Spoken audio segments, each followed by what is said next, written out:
Olá pessoal, boa noite.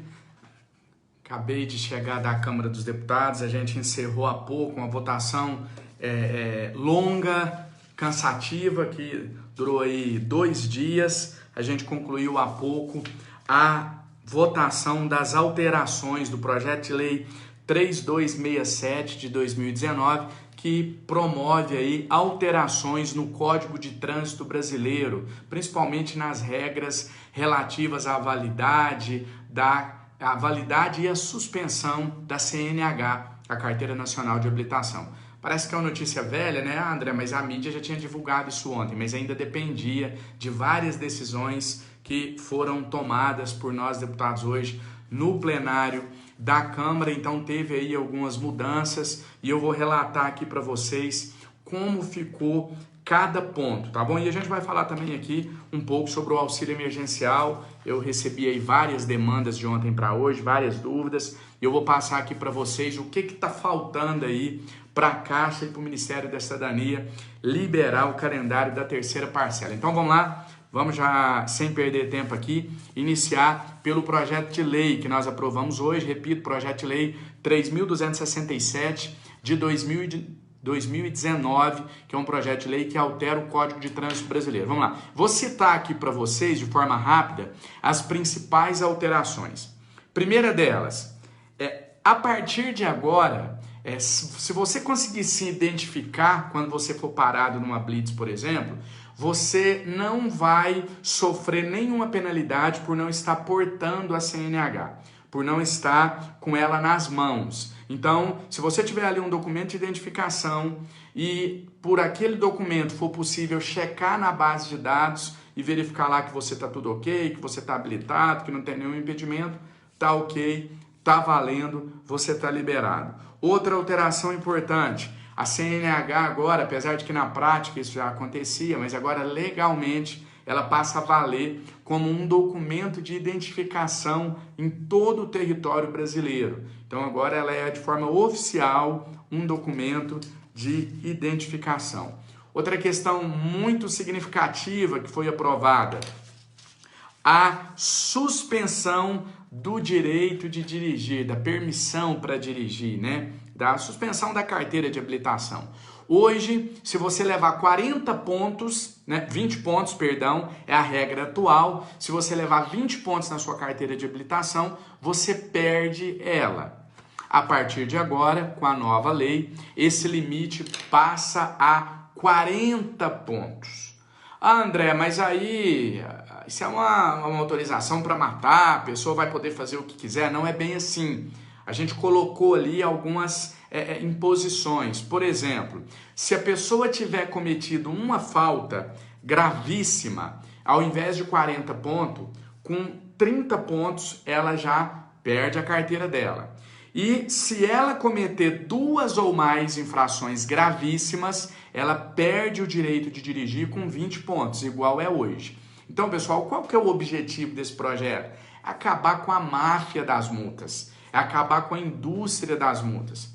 O cidadão perder a carteira dele porque ele foi somando infrações leves, que não colocam a vida de ninguém em risco, e etc. Então, o propósito foi esse. Então, vou repetir. A partir da Lei 3.267, que é a lei que nós aprovamos hoje, que agora tem que ir para o Senado, né? O Senado deve aprovar, depois vai para o presidente, ele sanciona, e aí vai ter o prazo, aí sim, para ela começar a valer. Mas então, a partir de agora, com a nova lei, para que a pessoa perca a carteira dela, ela tem que tomar 40 pontos, se ela não cometer nenhuma infração gravíssima. Se ela cometer uma infração gravíssima, se na somatória ali dos pontos tiver uma infração gravíssima, com 30 pontos ela perde a carteira. Se tiver 2 ou mais, ela perde com 20 pontos. Né? Então vamos lá, vamos dar um exemplo prático aqui. A pessoa tomou 20 pontos, mas todos de infrações leves. Ela não perdeu a carteira, ela só vai perder se ela chegar a 40. Ali só tinha infrações leves, médias.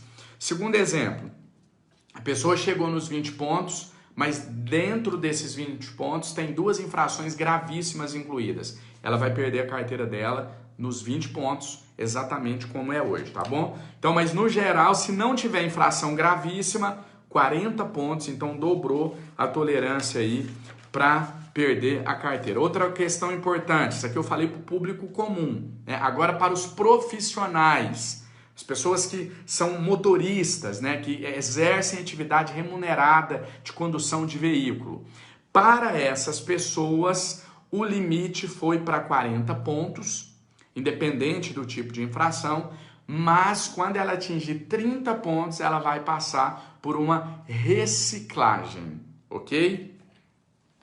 Outra informação bastante importante, outra mudança significativa, infrações do tipo, vou dar o exemplo de 3 que eu anotei aqui para falar para vocês, infrações leves, como por exemplo, a cor do veículo não está batendo muito com a que está no documento, placa em desacordo com alguma norma, um registro do veículo desatualizado, esse tipo de infração não vai mais ser motivo de perda de ponto. As multas estão mantidas. Então, esses 3 tipos de infrações que eu citei aqui, a partir de agora, a pessoa não vai mais perder ponto. A multa ela vai continuar exatamente como era, mas ela passa a não perder mais a carteira de habilitação. Os exames para renovar a carteira, né? Para quem tem 18 e 50 anos, vai de 5 para 10 anos, ela só depois de 10 anos que ela vai ter que fazer novamente. Para quem tem 50 a 70 anos, 5 anos para fazer os exames, a cada 5 anos. Para quem tem mais de 70, 3 anos. Para quem é profissional, também, mesma coisa. O prazo foi de 5 para 10. Então, agora, só de 10 em 10 anos que vai ter que fazer o exame, tá bom? A validade, eu já tinha passado para vocês, né? Acho que essa é a principal. A carteira passa a valer por 10 anos e não mais por 5 anos. Exame toxicológico passa a ser obrigatório para as pessoas das categorias C, D e E. Outra alteração importante, agora não em relação a CNH, mas em relação a uma norma. Os motoqueiros, né, o pessoal que conduz motocicleta aí, eu sei que tem muita gente no Brasil. A partir de agora, vocês usarem aqueles corredores ali, passa a ser legal. Tá? Então agora há uma permissão no Código de Trânsito Brasileiro para que os motoqueiros possam usar o corredor desde que o trânsito esteja parado ou lento. Então essa é uma informação importante, peço que você compartilhe. A gente tem muitas pessoas que dirigem motocicletas no país, que vivem de profissões ligadas a elas, e essa é a alteração. Então, a partir de agora, se o trânsito estiver parado ou lento, as motos podem usar os corredores, claro, é óbvio, respeitado o limite de velocidade ali naquele local. E teve mais uma alteração bem bacana que a gente colocou, que eu quero compartilhar aqui com vocês, e aí a gente já vai falar rapidamente aqui sobre a questão do auxílio emergencial. A partir de agora, vai existir um cadastro positivo. Então, assim, quem leva multa, quem comete infração de trânsito, ela entra numa lista negra, né? Vamos dizer assim. Quando a pessoa nunca toma nenhuma infração, ela vai somando pontos. Ela vai somando pontos, e aí o Estado vai poder conceder a essas pessoas benefícios fiscais. Tá? Então isso é bastante interessante, essa medida, porque ela visa estimular o bom comportamento no trânsito, não só punir os mal condutores, mas valorizar os bons condutores, tá bom? Então achei uma medida bacana. Então, resumindo aqui, eu detalhei bastante, pessoal, mas resumindo para vocês, as principais alterações aqui: a validade da carteira passa de 5 para 10 anos, o limite de pontos passa para 40 pontos, desde que não tenha nenhuma infração gravíssima. Se tiver uma infração gravíssima, 30 pontos. Se tiver mais de uma, né, 2 ou mais, mantém 20 pontos. Com 20 pontos, o direito de dirigir vai estar suspenso, igual é hoje, sem diferença nenhuma, tá bom? Vamos lá, pessoal, compartilhando aí. A gente vai falar agora rapidamente sobre a questão do auxílio emergencial. Eu falei ontem para vocês que eu ia checar e que eu ia trazer aqui um posicionamento hoje para vocês, para quem está esperando o pagamento da terceira parcela do auxílio emergencial. A questão de quem está em análise, eu já disse, está sendo liberado a todo momento, todo dia, não tem mais lote. Ninguém é liberado de não existe um lote de liberação coletiva de todo mundo, mas a todo momento tem gente sendo liberada. Novos calendários, então. Calendário para quem já foi aprovado, mas não recebeu a primeira parcela ainda. calendário para quem recebeu a primeira e está esperando receber a segunda, e o calendário para quem está aguardando a terceira parcela. Quem já recebeu a primeira, recebeu a segunda e agora está esperando para receber a terceira parcela. A gente conseguiu o posicionamento oficial do Ministério da Cidadania, junto com a Caixa Econômica Federal, com a data prévia. Sabe o que falta para ser liberado o calendário da terceira parcela do auxílio emergencial? Só o presidente Bolsonaro autorizar, dar o aval, falar ok. Então não falta mais nada. Quem me acompanha aqui nessas redes sociais sabe que eu não puxo o saco e que eu não passo a mão na cabeça de ninguém. Sabe que eu bati na Caixa quando teve que bater, que eu bati no Ministério da Cidadania quando teve que bater e que eu bati na data prévia, fui lá na porta, lá dentro da empresa, cobrar uma resposta. Mas eu não posso ser leviano, eu não posso ser injusto em acusar quem, neste quesito, nesse momento, não tem responsabilidade. A gente tem que parar de tentar jogar responsabilidade de um no outro. Tem que apontar o dedo para quem é de fato o responsável. Neste momento, em relação à liberação da terceira parcela, a única coisa que falta é o ok do presidente da República, Jair Messias Bolsonaro. Isso não sou eu, André Janones, que estou falando, não. E essa informação ela é oficial por parte do Ministério da Cidadania, da Caixa, da data prévia. Caixa, o que falta para você pagar o pessoal? A data prévia me enviar a lista. Data prévia, o que falta para você enviar a lista? O Ministério da Cidadania autorizar. E aí, Ministério da Cidadania, o que falta para vocês autorizarem?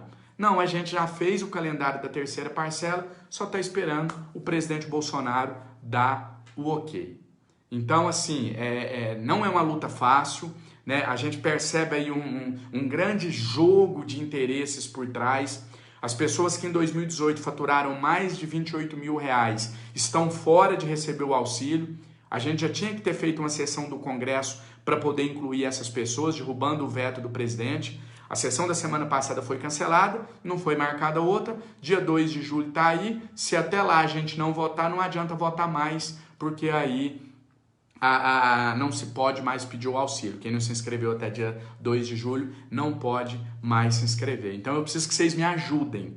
Tá? Então, vamos pressionar, vamos compartilhar esse vídeo e fazer um apelo aqui. Eu faço um apelo ao presidente Jair Bolsonaro. Presidente, as pessoas têm pressa, as pessoas estão passando dificuldades e às vezes a gente entende, né, que a responsabilidade de um presidente da República não é cuidar só da questão do auxílio emergencial. Né? Eu, como deputado, não tenho como cuidar só do auxílio. Tem várias outras matérias que eu tenho que votar, que eu tenho que estudar antes de dar o meu voto aqui em Brasília, aqui na Câmara dos Deputados.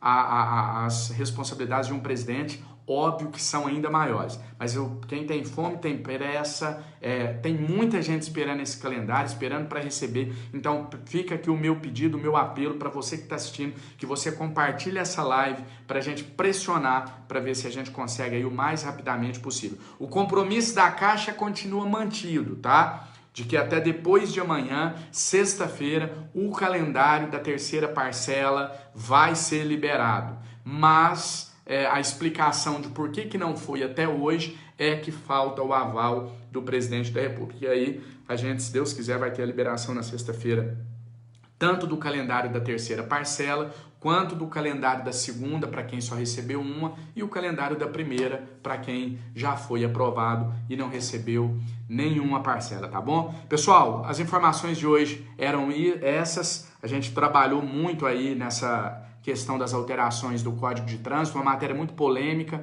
mas eu acredito que a maioria da população brasileira tenha ficado satisfeito com algumas medidas aí que vem desburocratizar e tentar colocar fim à máfia das multas, né? Então, a gente votou aí nessa questão da validade da carteira de 5 para 10 anos. Eu votei a favor da matéria enviada pelo presidente da República, Jair Bolsonaro. E o segundo assunto, terceira parcela do auxílio emergencial, fica aqui o meu apelo ao presidente para que dê logo o ok, já que não falta nada na Caixa, nem no Ministério da Cidadania, nem na data prévia, que o presidente autorize logo, presidente, a gente poder divulgar esse auxílio aí, esse calendário, melhor dizendo, da terceira parcela do auxílio emergencial, tá bom? Pessoal, então, obrigado aí pela audiência. Esse final de semana a gente ainda tem muito trabalho, amanhã tem mais sessão e assim que sair o calendário da terceira parcela, eu vou trazer aqui para vocês. A gente vai continuar fazendo gestão junto à Caixa Econômica Federal, à data prévia e trazendo todas as informações para vocês em relação a essa matéria e a todas as outras, ao combate do coronavírus. Eu estou indo vou estar em Belo Horizonte esse final de semana. A gente tem muito trabalho para fazer, muita fiscalização, muita denúncia e a gente vai continuar aí trabalhando nesse momento tão difícil que o nosso país atravessa, tá bom? Obrigado a vocês pela audiência, tamo junto.